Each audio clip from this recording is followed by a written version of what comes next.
2 of the event window here at the Moche Pro Portugal, stop number 10 on the Samsung Galaxy Championship Tour. You're watching Dawn Patrol.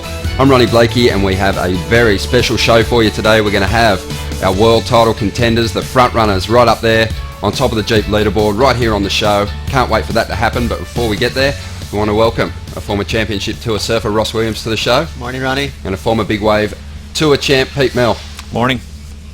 How are we, boys? Doing good. How are we doing, Ronnie? I'm very excited. Thanks for dinner last night, Ross. That was great. You sponsored? I didn't get the invite. Oh, shoot. Sorry. Tonight. Oh. Look, a big show today, boys. We're going to be talking about those world title front runners. We're down to the last 2 events, and it is really close. Close as maybe we've ever seen it. 450 points separating number 1 and 2. Mick Fanning, Adriano, Souza. They're definitely the guys on top. But there's also a couple of danger men in the mix, Pete. Oh, well, I'd say that, according to Al Hunt, our numbers guy, that we have the entire top 10 that still conceivably, mathematically, can win the world title. So, got 2 events left, and what I think that does is, especially when you got guys like Gabriel Medina down there, making his way up after, and the momentum he's carrying, you would say that, it's going to be an interesting event here and then going into Pipeline. So mathematically, there's 10 surfers in with the shot, Ross, but realistically, what are we looking at? Well, I think for Mick Fanning, things are looking great because, let's face it, when you get down to these last couple of events, your mind is really powerful, and that pressure, if you can handle that pressure and not buckle, I think that gives you a huge advantage over the guys. For Owen and Adriano and certainly Felipe and those guys, they're really trying to get their first world title ever, and you can't help. We're all human. That just makes you kind of crumble a little bit. So for Mick, things are looking great. They're looking good. He is the best performer through the European League. He's the most winning surfer through the 2 events, but only had a quarterfinal finish up there in France, and now that adds a little bit more pressure, Pete. How do you think he'll handle it? Well, Mick, I think he thrives on it. I think he's one of those guys that loves that. He's had a lot of experience, and he's been in this scenario before. He's been in the lead. He's been behind chasing, so I think he's always going to draw off that. And, I kind of like Adriano as well. 450 points, that's nothing. That's basically 1 spot above. You start looking at it, it's just going to keep it. If Mick were to get maybe 2 heats or 3 heats above and start to really extend his lead going into Pipeline, I would say that this is a slam dunk. But this is an event that both of these guys have won, Adriano and Mick. I really like that, Ronnie, that we're going to have the boys on the desk, because that just, I know these guys are cool. They're cool cats. They're not going to be, posturing and beating their chest. But what's cool is it's rare. They're all going to be sitting right here just to feel the vibe, feel the energy a little bit, a little heat check. It's going to be good. We'll definitely put them under the pump. But before we get there, let's find out if we're going to get some heats in the water on day 2 of competition. Yeah, thanks, Ronnie. I am here with our Deputy Commissioner, Travis Logie. And Travis, yesterday you said, that the swell wasn't where it needed to be in order to start competition. So we had a lay day. We have been looking at the forecast. It looks like something is coming our way. Is it here yet? Yeah, not much has changed since yesterday. The swell's still way too north to get into the bay here at Super Tubes. So it's pretty minimal out there, so we're definitely going to have a lay day today. It's off for the day. And we'll come back tomorrow morning and check it out again. But yeah, things are building for Friday and onwards, so we're pretty excited. All right, so we are off again today, Ronnie. We're going to have to get into some lay day trouble. Uh-oh. Sounds good. Thanks, Chelsea. Yeah, and just, Pete, looking at the forecast, who is going to get an advantage of those title front runners from what you've seen? Well, I think this first swell, if you take a look at the forecast here, but the first swell we see for Friday is, it's going to be head high, a couple of overhead sets. We've got a little bit of an iffy wind scenario. You've got this east-southeast kind of flow in the mornings, and then it turns a light onshore in the afternoon. So it depends on what part of the draw you're going to be sitting in. You got a guy like, Adriano, that middle of the half. I think you'll be having some pretty good waves in that morning part. But I really like looking out. That Labrador Sea swell that we start to kind of see is actually been forecasting to get stronger, which is great. It's still obviously a hypothetical looking at forecasted by a computer, but ultimately when you start to see swells growing in size, you're looking pretty good. So that mid part of next week looks pretty exciting. Of course, with the winds here, it's great because we sit. You can look on that map right there. We sit on that southern portion of that little peninsula, which is great when we have northwest winds. It protects us here, and so we'll ultimately see conditions be really nice throughout an entire day. You don't get that total onshore breeze. Sometimes it happens, but that today, completely flat. There's some waves probably around the corner, but look at that, Friday, 6 to 8 feet. I talk about overhead. It could be bigger, and then it drops off through the weekend, but then way further out, that Tuesday, Wednesday kind of stuff looks really exciting. Bring it on. Ross, you're starting to get pretty excited about these matchups that we've got in that first round too. I'm excited, yeah. And, talk about the boys maybe coming on a desk. They have the wild cards are looking really feisty. If some of the people at home are not familiar, Vasco, Ribeiro, Frederico Moraes, there's some really solid surfers in the draw. There is guys that are well rated on the QS as well. Well, stay with us. These guys are going to be joining us in the last segment to get some reactions from our title contenders who are joining us next on Dawn Patrol. Stay with us.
We are in Super Tubos, a famous beach break in Portugal. Today it's tiny, so looking to try some 5-10 small wave boards, just to get wet and have fun. There's always like 3 sandbars here. One it breaks on the right, another one that breaks left, and a bit more south of the beach there's a good left. You always see some big barrels. It's a really consistent pitch.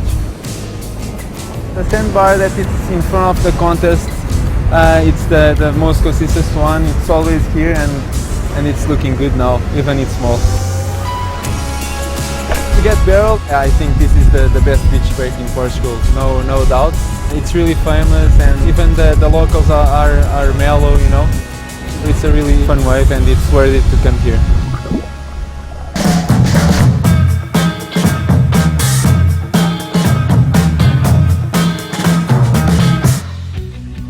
Welcome back to Dawn Patrol, joined by two very special guests, the number 1 and number 2 on the Jeep leaderboard at the moment, Mick Fanning and Adriano de Souza. Bon dia, boys. Bon dia, bon dia. Thank you so much for taking the time out. We know that you're both very heavily focused on what's to come here in Portugal, but we appreciate it, we certainly do. Mick, I'll start with you.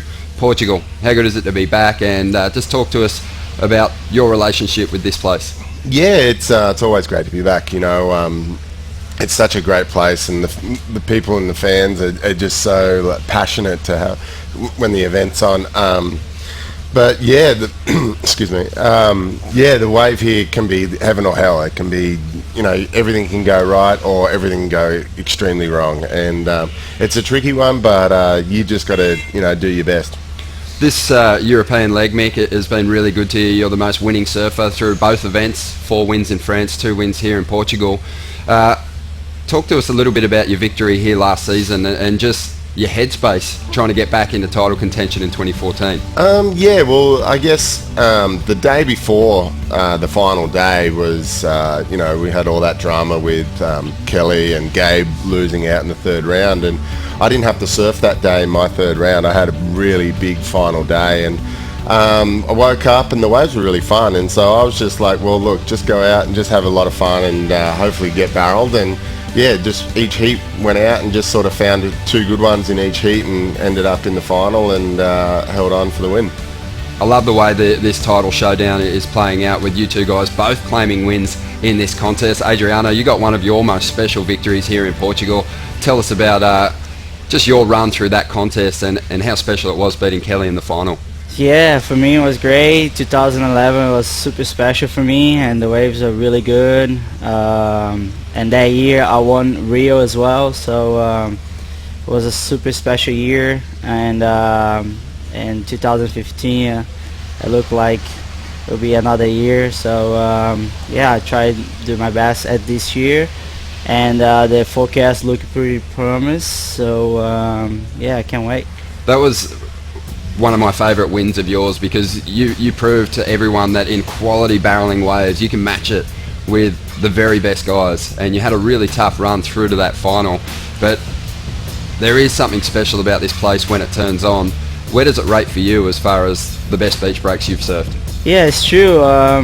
Like that event for me was such a challenge. You know, the waves are pretty good, and I remember, yeah, it was and the waves are pretty good, and there was injury as well in that contest. My knee I hurt in that round 2, I remember, and then I compete.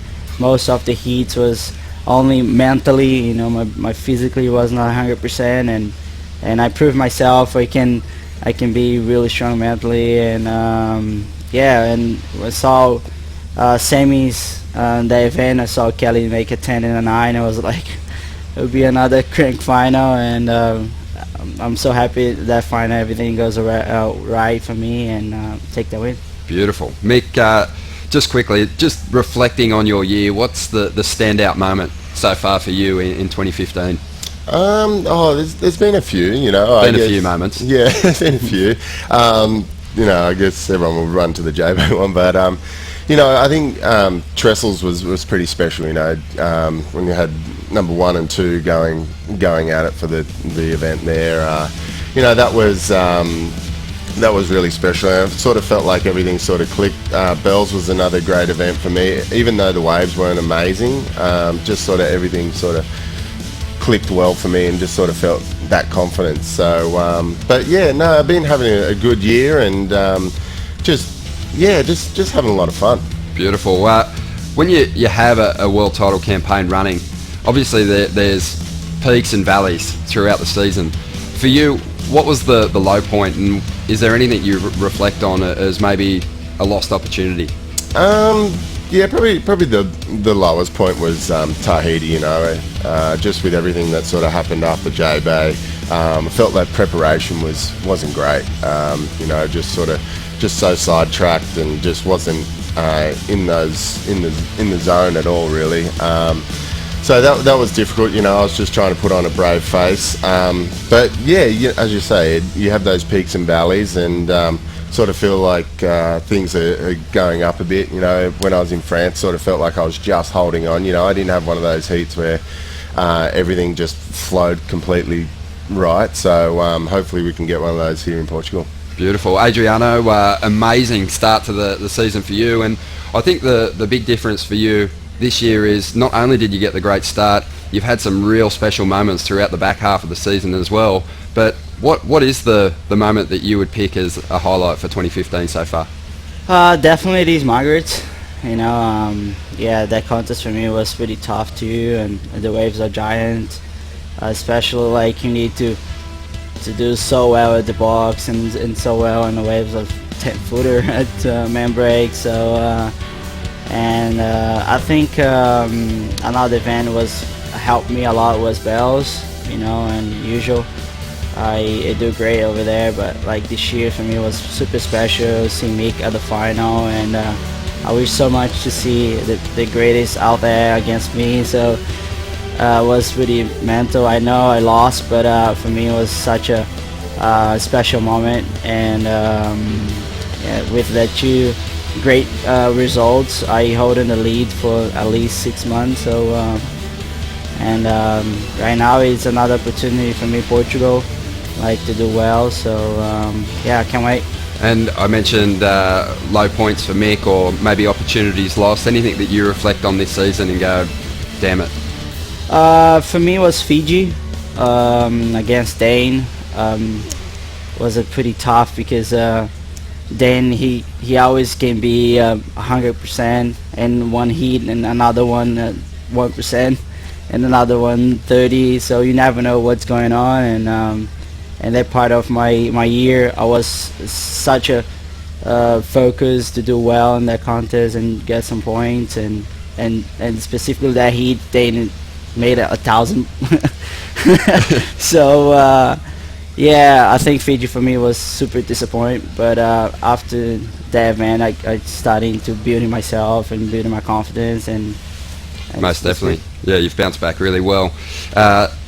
This season is interesting. It's kind of like last year in some respects, where we had yourself, Mick, and Medina. Obviously, he looked up to you as an amateur and a junior. As he graduated to the elite ranks, he found himself in a world title race with you. So there wasn't really too much grudge talk. And I've got to say, this season, it seems like one of the friendliest rivalries I've seen play out. There's been no smack talk. So if you guys have anything nasty to say to each other, now's the time to do it. No.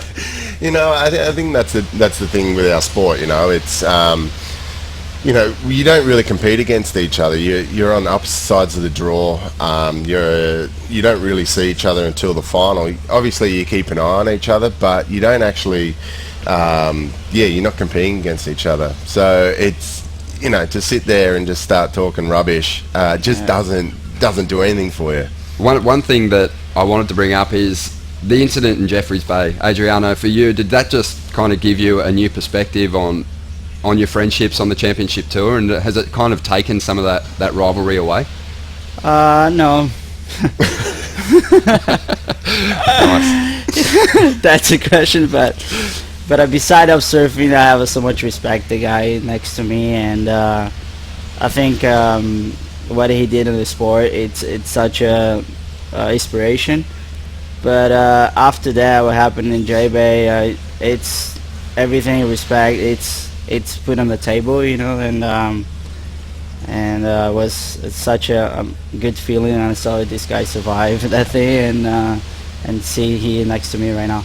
Beautiful. Well, I also love that story about you missing your flight in Port Elizabeth and coming back down to give Mick a hug. Well, stay with us, because after the break, more talk with the number 1 and 2 on the Jeep leaderboard.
Welcome back to Dawn Patrol, joined by the two former surfers on the Championship Tour in 2015, Adriano de Souza and Mick Fanning.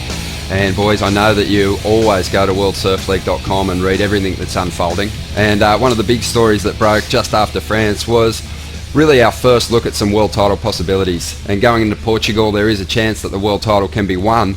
And we want to talk a little bit about how that makes you guys feel. If Mick can win this event and Adriano, you don't make it past the third round, Mick will be world champ. So, Mick, firstly with you, does knowing that apply any more pressure and kind of handbrake you at all, or is it just business as usual? No, not at all.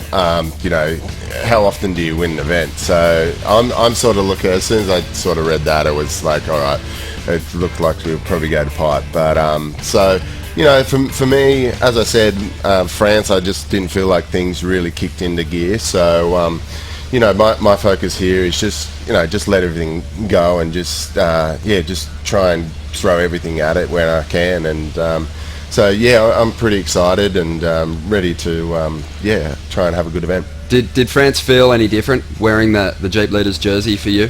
Not really, no. I think at the start of the year it sort of feels a bit heavy because, you know, it's such a long season. And I think as you get into these last few events, when you're in the lead, it's sort of maybe a little less pressure because, you know, if you do stumble, there's the opportunity for the guy behind you to stumble as well. So it does it does lighten up as the year goes on. Adriano, for you, in France, for me, it looked like you were completely freed up, not being in the yellow for one of the first events this season. You were surfing so well. Are you feeling more relaxed, but in second position now? Not too relaxed, but it was really good to see Mick, you know, to using the yellow jersey because he really deserved 1-2 events in the season, but for my part, like my whole career doing the World Surfing League, I using the red vest, so I got so used to and not too much pressure. But I definitely, this contest for me, Portugal, it is a great opportunity for make a good result and push this world title to Pipe Master. I love it. Well, the form you're both carrying is incredible, but we also want to talk about the fact that mathematically there's a chance for the top 10 if you guys trip up in those early rounds. But who are you kind of thinking is a major threat outside of the possibilities at this stage? Starting with you, Adriano. I think Gabriel and Philippe both have a great run here in Portugal. I saw the other year Gabriel made the final against Julian, and after this win at France, definitely he got a nice rhythm. And Philippe, he got so pissed when I lost in round 2 at France. Definitely he put everything on this contest here in Portugal, and definitely I always like cheering for Brazilians. I'm sorry for that. That's completely understandable. Yeah.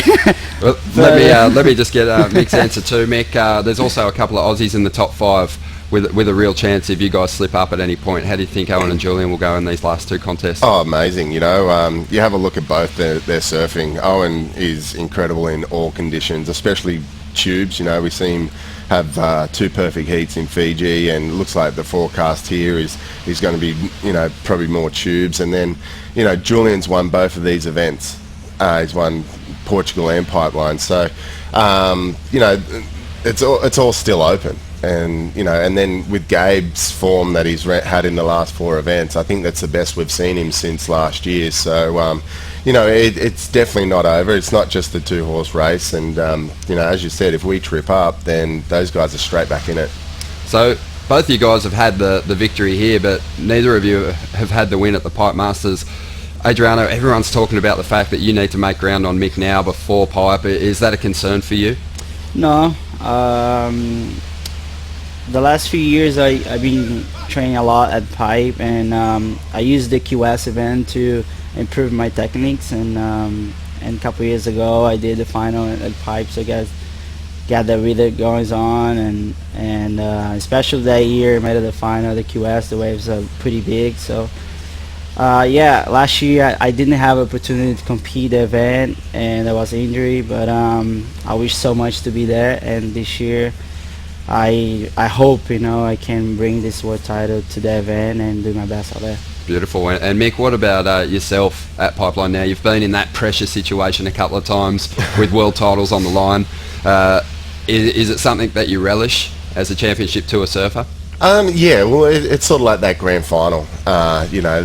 You dream of a kid, going for a world title at Pipeline, and I've had the opportunity 3 times now, and 4 times, sorry, and converted twice and lost 2. So it's definitely a very special arena. It's like our Coliseum, and there's nowhere to hide, so you've got to go. A 4th world title, if you can get it done, would put you in the same league as Mark Richards, who has the record as the most winning Australian surfer ever. There's already been some whispers about what your next move might be after, if you could potentially clinch this thing. Have you got any thoughts on that? Not really, it's sort of just going day to day. I'm sort of just, if it happens, then awesome, and then, you reevaluate at the end of each year. But yeah, to tell you the truth, don't know. I look in the mirror, I don't know. Well, we have absolutely loved watching you two fight it out. It's going to be an epic showdown, and of course, you're not the only ones in the race. So best of luck to you, best of luck to the other title contenders, and thank you so much for coming on the show today. Thank you. Cheers, guys. Cheers. Well, stay with us, because after the break, we're not going to take a break. Tomorrow we have a special show for you. Matt Wilkinson will be joining us on Dawn Patrol. We'll see you at 8 a.m.